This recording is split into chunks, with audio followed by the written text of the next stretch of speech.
the difference that we've done to other people, what we want to do is improve the service and lead time. So all of the products that we make are carried in stock, and there's 11 products, and we quote 5 days for single colour and 10 days for dual colour, but they're all made to order.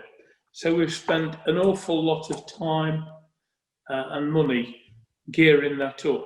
And also what we've done, Chris, as well, we talked to you before about integrating SAP into works orders. What we've also done is integrated the works orders for the profiles into SAP, and we actually inkjet print the actual order number and the logo on the profiles that's being made. So technically, we could actually print our customers' names on the profile for them for every order they make. Now it's currently inkjet printing, but we've ordered 3 laser printers so that every profile we made is laser printed. So we've got full traceability from the billet of aluminium that comes in right through to the finished window. Yeah. So if you look at that, Chris, that's got the Shearline logo.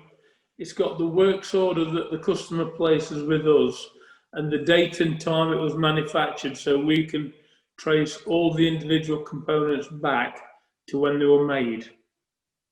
This photograph, Chris, this is new extrusion lines we've put in LB plastics to make all the thermal brakes ourselves. So we've also put new extrusion equipment in.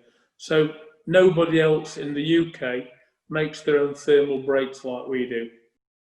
That, Chris, that is a computer-controlled robot that actually takes the dies from the extrusion press into the tool room, and it's unmanned.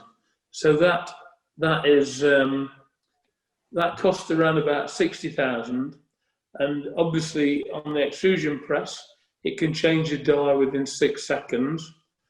And when the die comes off, it goes into that little trailer at the end, and that gets taken into the tool room. Somebody unloads it and presses a button, and it takes a clean die back to the press, waiting to be put on the press again. Normally, you've got a man sat on there riding about, but now this is fully automatic. Now, this is an injection molding machine. We put 2 new injection molding machines into LB Plastics, so that all of the components for the windows are all made on hot tip tooling. So under normal injection molding, you'd have a sprue that gets thrown in the bin to recycle. This is hot tip tooling, so just the components come out of the machine ready for sale.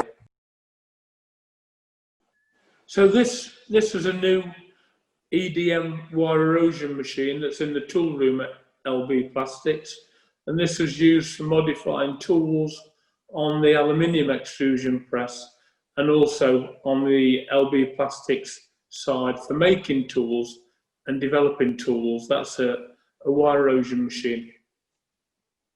The next photograph, these are 2 new extrusion lines. There's actually 3 new extrusion lines, but these are the 2 for making the thermal brakes. It's another shot of the extrusion lines within LB.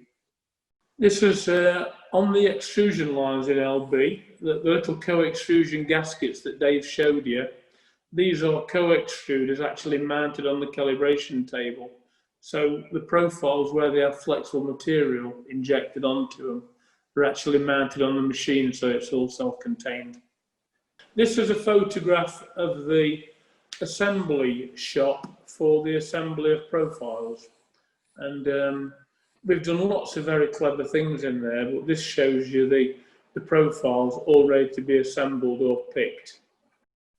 That's one of the assembly lines. There's actually 3 assembly lines.